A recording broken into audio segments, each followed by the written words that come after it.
Dans cette vidéo, je vais vous expliquer comment utiliser votre calculatrice Casio graphique 25 plus E pour déterminer des indicateurs de position et de dispersion d'une série statistique. Alors, qu'est-ce que j'appelle les indicateurs de dispersion ou de position? Il y a la moyenne qui sera notée X bar, la médiane, MED, le premier quartile Q1, le minimum min X, le mode MOD, l'écart type se lit sigma X, le troisième quartile Q3, le maximum max X.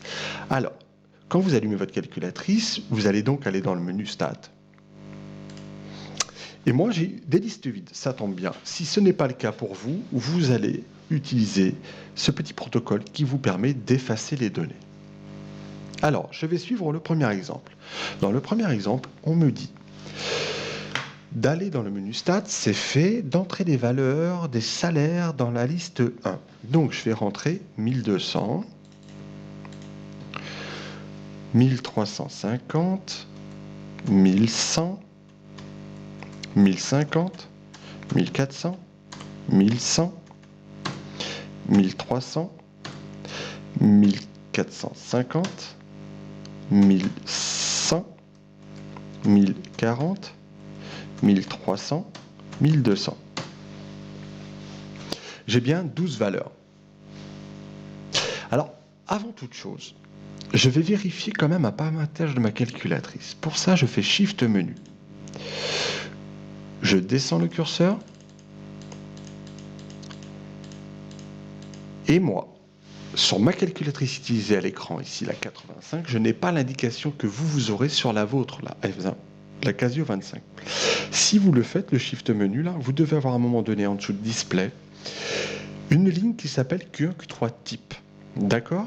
À côté de Q1, Q3 type, en dessous de ma ligne Display à l'écran, là, vous devez avoir choisi On Data. Si ce n'est pas le cas, appuyez sur la touche F2. Vous verrez apparaître On Data. Une fois que c'est validé, vous sortez sur la touche Exit et nous reprenons l'exercice. J'ai rentré mes 12 valeurs. Je vais donc maintenant afficher des résultats. Donc moi, je veux faire des calculs. Donc je vais appuyer sur la touche Calque, F2.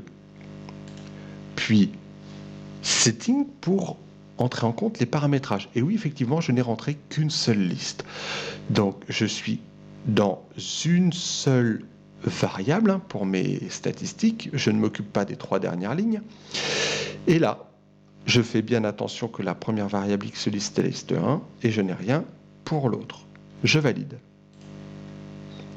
Et maintenant, je vais donc appuyer sur la touche Invar. Et voilà, il m'est affiché que la moyenne vaut 1215,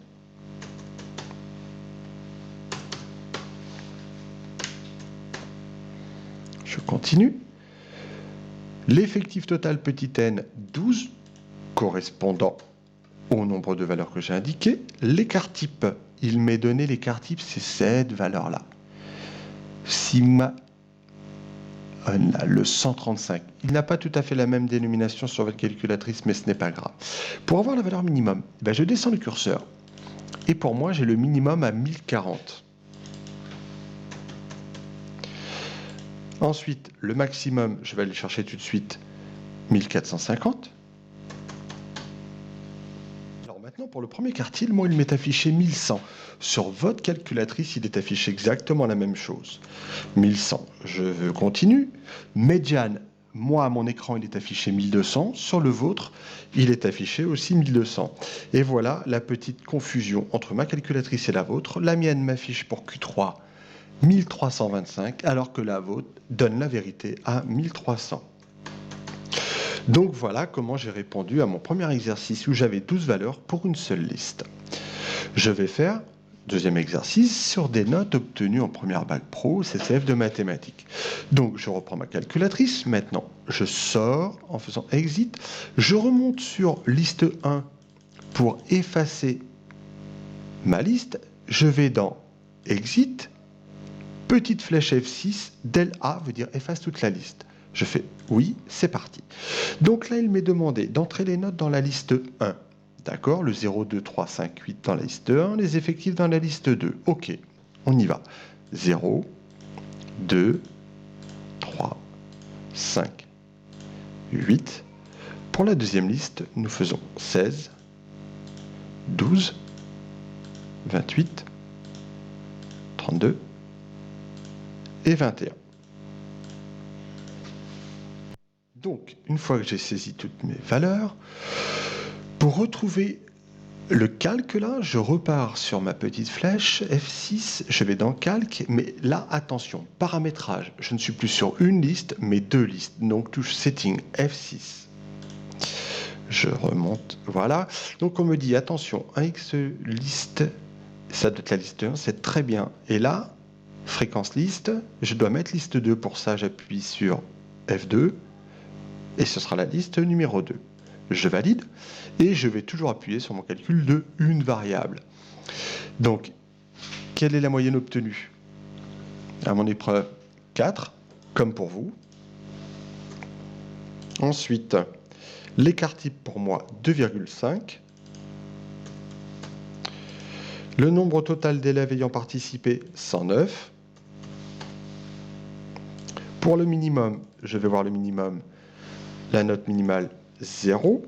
La note maximale, 8. Vous voyez, 8. Et là, pour vous, sur votre calculatrice, il doit être marqué Q1 égale 2, médiane 3, Q3 5. Ce qui n'est pas le cas pour moi. Si, ça marche aussi. 2, 3, 5. Voilà. Alors, ce qu'on appelle aussi l'étendue d'une série, c'est simplement l'écart. L'étendue, c'est l'écart entre la note maximale, qui est de 8 ici, et la note minimale, qui est de 0. L'étendue est donc de 8 points entre la plus mauvaise note et la meilleure note. Voilà. Donc, n'hésitez pas à reprendre cette vidéo et la repasser, de vous arrêter à des moments clés, là où vous n'avez pas compris. Et j'espère que cela vous aidera dans la détermination des indicateurs de statistiques.